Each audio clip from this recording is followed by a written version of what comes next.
السمیع العلیم من الشیطان اللعین الرجیم بسم اللہ الرحمن الرحیم رب اشرح لی صدری ویسر لی امری واحلل عقدۃ من لسانی یفقہوا قولی۔ السلام علیکم ناظرین، قائم ٹی وی کے پروگرام قرآن اور سائنس کے ساتھ میں آپ کی خدمت میں حاضر ہوں، اور اس پروگرام میں آپ جانتے ہیں کہ ہم قرآن مجید کی کچھ آیات پر بات کرتے ہیں، ایسی آیات کے بارے میں گفتگو کرتے ہیں جن کا عمومی طور پہ ہماری توجہ سے وہ محروم ہیں، اور یہ حقیقت یہ ہے کہ قرآن کی 60% سے زیادہ آیات وہ ہیں جو ابھی تفسیر کا انتظار کر رہی ہیں، اس لیے کہ ان آیات کو اس سائنسی عہد میں کھلنا تھا، اور ہمارا جو تفسیر کا انداز ہے وہ ظاہر ہے کہ جو علماء کرتے ہیں، اور وہ علماء کوشش کرتے ہیں اپنی سی بہت، لیکن یہ کہ وہ سائنس سے ان کا تعلق نہیں ہوتا، سائنس کے شعبے سے، اور عموماً ہمارے جو مذہبی حلقے ہیں، دینی حلقے ہیں، اس میں سائنس کو برا کہا جاتا ہے، جبکہ قرآن مجید میں جگہ جگہ شاید ہی کوئی سورہ ایسا ہو جس میں غور و فکر کا حکم نہ دیا گیا ہو۔ غور کیوں نہیں کرتے؟ زمین میں چل پھر کر تو دیکھو، کیا تم نے دیکھا یہ پانی کہاں سے آتا ہے، پانی پہ غور کرو، یہ کرۂ ارض پر یہ انسانی نسلیں کس طرح سے پھیلیں اس پر غور کرو۔ سورہ عنکبوت کی آیت ہے کہ تم زمین پر چل پھر کر تو دیکھو کہ اللہ تعالیٰ کس طرح خلقت کا آغاز کرتا ہے اور کس طرح وہ قیامت کے دن دوبارہ پیدا کرے گا۔ یہ سورہ عنکبوت کی 19ویں اور 20ویں آیت ہیں، دونوں آیتوں میں تقریباً ایک سا مفہوم ہے۔ اب ہم اگر دیکھتے ہیں تو ہم تو قرآن پڑھ لیتے ہیں، بس ہم بچوں سے بھی کہتے ہیں قرآن پڑھیں، قاری صاحب آتے ہیں قرآن پڑھا دیتے ہیں اس کو۔ مسئلہ یہ کہ ہم نے قرآن کو سمجھا کتنا، ہم قرآن سے کتنے لاپرواہ ہیں۔ یہ وہ کتاب جس کے اندر بین الکائناتی علوم موجود ہوں، جس میں دنیا اور آخرت کا ذکر موجود ہو۔ آخرت سے مراد آپ جنت یا جہنم نہ سمجھیں، آخرت سے مراد ایک اور دنیا ہے جس کے بارے میں قرآن نشاندہی کرتا ہے، بتاتا ہے، لیکن ہم تو پڑھ لیتے ہیں قرآن کو۔ آج ہم ایسے ایک موضوع پر بات کرتے ہیں، وہ موضوع کشش ثقل، اسپیسیفک گریوٹی۔ اب جتنے بھی اسکولوں میں بچے پڑھے ہیں، یا جو نوجوان سائنس پڑھ رہے ہیں، یا جو سائنسدان ہیں، یا دنیا کا جو ورلڈ ریکارڈ ہے، اس میں آپ دیکھیں گے، اگر آپ گریوٹی کی بات کریں، گوگل پہ گریوٹی ٹائپ کریں تو فوراً آئزیک نیوٹن کا نام آ جائے گا کہ اس نے دریافت کیا۔ تو بات صحیح ہے، اس نے دریافت کیا اس لیے کہ اس نے غور و فکر کیا، اس نے ٹائم اپنا جو تھا وہ ایسے بیٹھ کے ادھر ادھر ضائع نہیں کیا، اس نے اس کائنات پہ غور کیا، اس کائنات میں جو ارد گرد ہو رہا ہے اس پر غور کیا۔ لیکن ہم کوئی استاد کالج میں، یونیورسٹی میں، اسکول میں یہ بتانے کی جرات نہیں کرتا کہ اسپیسیفک گریوٹی کا تذکرہ تو قرآن مجید میں موجود ہے 1400 سال پہلے سے۔ آئزیک نیوٹن کا میں احترام کرتا ہوں، سارے سائنسدانوں کا کرتا ہوں، اس لیے کہ انہوں نے اسرار کائنات کو کھولا۔ وہ اسرار کائنات، وہ آثار کائنات جن سے قرآن بھرا ہوا ہے، ان کے تذکروں سے، لیکن ہم نے ان پہ غور نہیں کیا، ان پہ غور کیا دوسرے لوگوں نے۔ یہ المیہ ہے۔ تو آئزیک نیوٹن 16ویں صدی کا سائنسدان ہے، اور اس کے لیے کہا جاتا ہے کہ آئزیک نیوٹن ایک درخت کے نیچے بیٹھا تھا،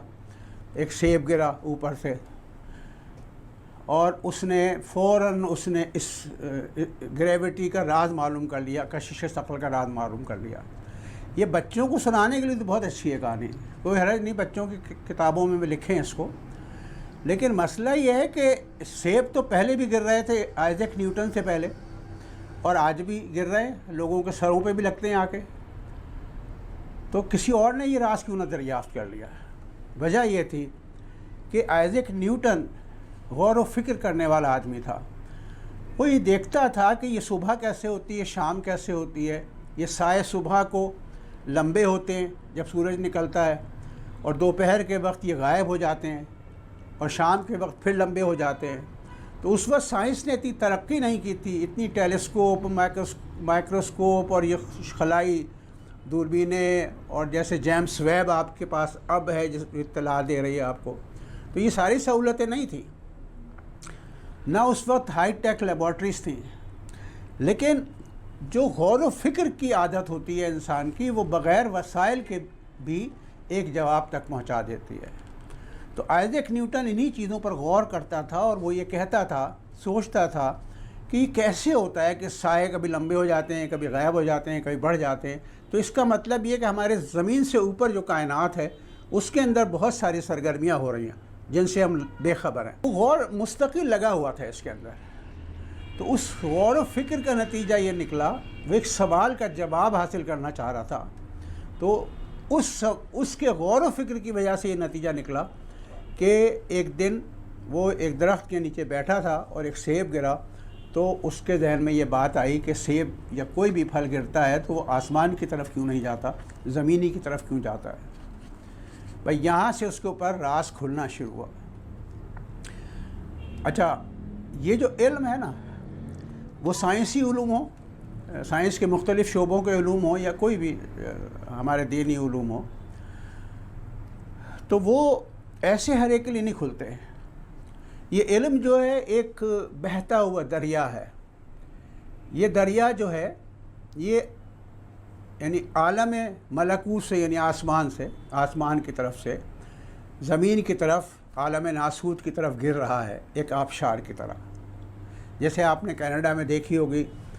بہت بڑی مشہور آبشار ہے، وہ گرتی ہے. تو وہ آبشار گرتی ہے تو پھر اس سے ندی نالے بنتے ہیں، اس سے چشمے پھوٹتے ہیں، اس سے درخت چمکتے ہیں، زندگی حاصل کرتے ہیں، اور پہاڑوں میں جتنی کچھ معدنیات ہوتی ہیں وہ پانی کے ذریعے، چشموں کے ذریعے اور دریا کے پانی کے ذریعے معدنیات ہم میدانی علاقے کے لوگوں تک پہنچتی ہے. تو علم بھی ایک ایسا ہی دریا ہے،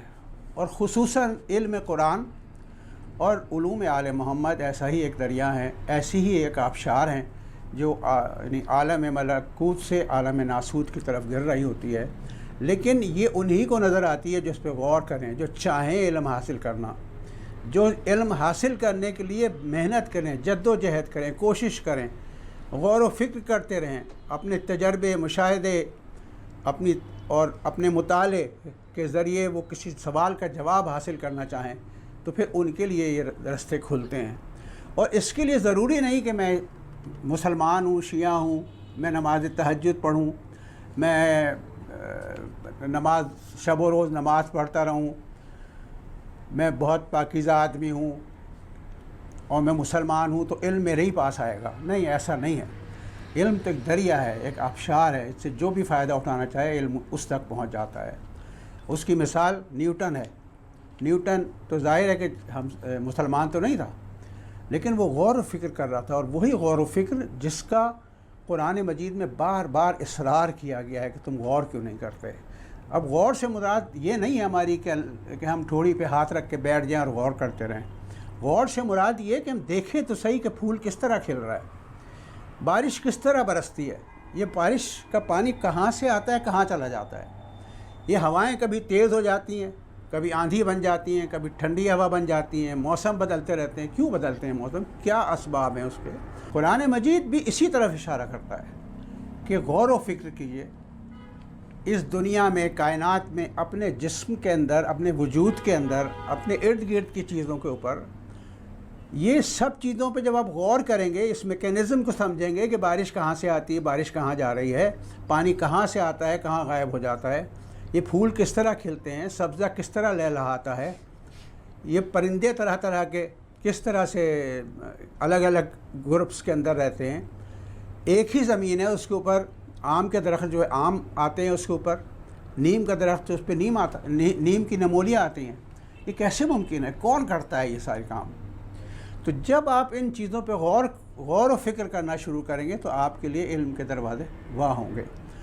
میں اب اپنے موضوع کی طرف آتا ہوں کہ نیوٹن نے تقریباً 16ویں-17ویں صدی میں یہ راز معلوم کیا، گویا. اچھا، نیوٹن نے بھی یہ دیکھا نہیں ہے کشش ثقل کو،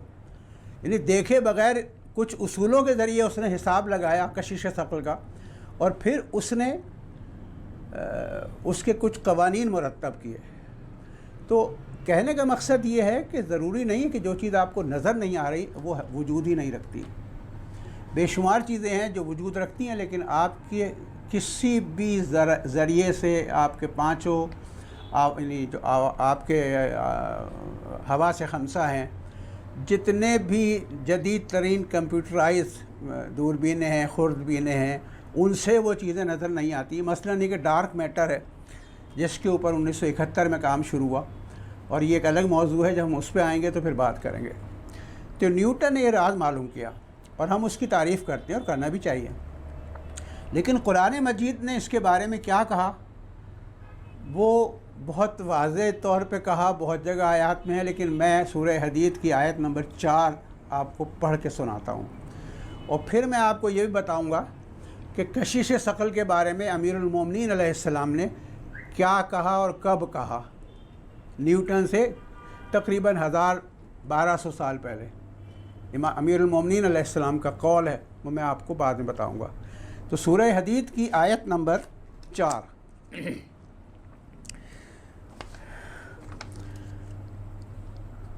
وہ وہی تو ہے جس نے سارے آسمان اور زمین 6 دن میں پیدا کیے، پھر عرش کے بنانے پر آمادہ ہوا۔ جو چیز زمین میں داخل ہوتی ہے، اب یہ سنیے گا، جو چیز زمین میں داخل ہوتی ہے اور جو اس سے نکلتی ہے، اور جو چیز آسمان سے نازل ہوتی ہے اور جو چیز اس کی طرف چڑھتی ہے،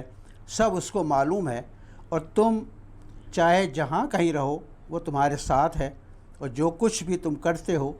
پروردگار اسے دیکھ رہا ہے۔ سورہ حدید کی آیت نمبر 4۔ اب اس کا ترجمہ اس آیت کا، یہ جو چیز آسمان کی طرف چڑھتی ہے، تو بزرگ علماء نے بریکٹ لگا کے یہ کہا کہ یہ فرشتے ہیں اور بارش ہے۔ تو اب ظاہر ہے کہ انہوں نے اپنے عہد کے مطابق ترجمہ کیا اور بالکل صحیح کیا اور صحیح طرف اشارہ کیا، یہ بالکل حقیقت ہے اپنی جگہ۔ لیکن جب ہم سائنس کی دنیا میں دیکھتے ہیں ان چیزوں کو، سائنس کی نظر سے دیکھتے ہیں، تو اس آیت کے وہ معنی کھلتے ہیں جو کشش ثقل کے پورے قوانین کو واضح کر رہے ہیں۔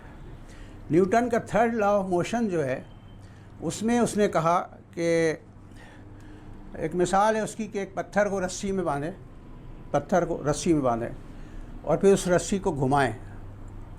تو جب تک آپ کا ہاتھ حرکت کرتا رہے گا اس وقت تک وہ پتھر گھومتا رہے گا، اور جیسے ہی آپ ہاتھ روکیں گے تو پتھر گر جائے گا زمین کی طرف۔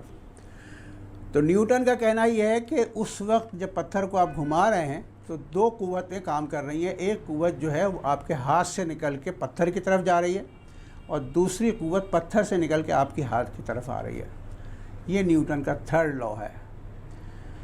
اسی طرح سارے نجوم، سیارے، ستارے جو کائنات کے اندر ہیں، یہ ٹنوں وزنی ہیں، لیکن گرتے نہیں زمین پہ کبھی، یہ اپنے اپنے مدار میں تیرتے رہتے ہیں۔ جو ان کا مدار طے ہو گیا ہے، مدار سے مراد یہ ہے کہ وہ راستہ جس پہ وہ سفر کریں، تو اس مدار پہ گھوم رہے ہیں، اور گھوم رہے ہیں کشش ثقل کی قوت کے ذریعے۔ اور اس کا تذکرہ نیوٹن نے 16ویں صدی میں اس کے بارے میں عملاً معلوم کیا اور مشاہداتی تصدیق کی، لیکن سورہ حدید کی جو آیت نمبر 4 ہے جو میں نے ابھی پڑھ کے سنائی آپ کو، اس میں بالکل واضح طور پہ کشش ثقل کی طرف اشارہ ہے، لیکن ہم نے اس پہ غور نہیں کیا، غور و فکر نہیں کیا، ہم سرسری قرآن کو پڑھتے ہیں۔ اب بات کرتے ہیں کہ امیر المومنین علیہ السلام نے کشش ثقل کے بارے میں کیا کہا۔ امیر المومنین علیہ السلام کی مظلومیت یہ ہے کہ ہم ان سے عقیدت رکھتے ہیں، محبت کرتے ہیں، ان پہ جان دینے کے لیے تیار ہیں، لیکن ان کے علم سے استفادہ کرنے کے لیے ہم تیار نہیں ہیں۔ ہم نہیں سمجھنا چاہتے کہ انہوں نے ہم سے کیا کہا، شاید اس میں خوف یہ ہو کہ پھر مجھے اس پہ عمل کرنا پڑے گا۔ تو ہم نے یہ سمجھا کہ نہج البلاغہ میں صرف دینی مذہبی باتیں ہیں، اس میں خطبات ہیں، فلاح کے بارے میں تاثرات ہیں، فلاح کے بارے میں تاثرات ہیں، ہمیں ان چیزوں سے میں انٹرسٹ ہوتا ہے، لیکن اس میں جو سائنسی انکشافات ہیں ان کی طرف بہت کم لوگوں کی توجہ ہوتی ہے۔ تو یہ ایک امیر المومنین علیہ الصلاۃ والسلام کا ایک قول ہے جو کشش ثقل کے بارے میں واضح 2 ٹوک انداز میں بتا رہا ہے لیکن یہ قول نہج البلاغہ میں نہیں ہے، دوسری کتابوں میں، بہار میں ہے، البہار الانوار میں ہے، اور بہت ساری کتابوں میں پھر بہار الانوار سے منتقل ہوا ہے۔ امیر المومنین علیہ السلام نے فرمایا کہ یہ آسمانی نجوم، یعنی یہ ستارے، سیارے، یہ تمہارے شہروں کی طرح ہیں اور دو نورانی ستونوں کے ذریعے ایک دوسرے سے مربوط ہے، اور ان نورانی ستونوں کی لمبائی فضا میں 250 سال کی مسافت ہے۔ اب آپ دیکھیں کہ جس عہد میں امیر المومنین علیہ السلام بات کر رہے ہیں، اس وقت کشش ثقل کہنا تو بہت مشکل کام تھا، کس کی سمجھ میں آتی ساری باتیں؟ تو آپ نے نورانی ستون کہا، یعنی یہ آسمانی نجوم، یہ ستارے سیارے دو نورانی ستونوں کے ذریعے ایک دوسرے سے مربوط ہیں، اور ان نورانی ستونوں کی لمبائی فضا میں 250 سال کی مسافت ہے۔ اب آپ دیکھیں کہ نیوٹن کا تھرڈ لا کیا ہے؟ وہی کشش، یعنی ایک قوت جو ہے ہمیں اپنی طرف کھینچ رہی ہے اور ایک قوت جو ہے وہ ہم سے دور جا رہی ہے، تو وہی دو نورانی ستون ہیں یہ۔ لیکن ہم نے اس طرح کے اقوال اور اس طرح کے سائنسی انکشافات کا ہم نے ذوق نہیں پیدا کیا، لیکن یہ حقیقت ہے کہ نہج البلاغہ اور قرآن مجید ایسے سائنسی انکشافات سے بھرا ہوا ہے، لیکن ضروری ہے کہ ہم ان کو سمجھیں اور اس موضوع کو ذرا ہم آپس میں ڈسکس بھی کریں۔ تو آج کی حد تک اتنا ہی، انشاءاللہ تعالی اگلے پروگرام میں ہم کچھ نئے موضوع پر بات کریں گے۔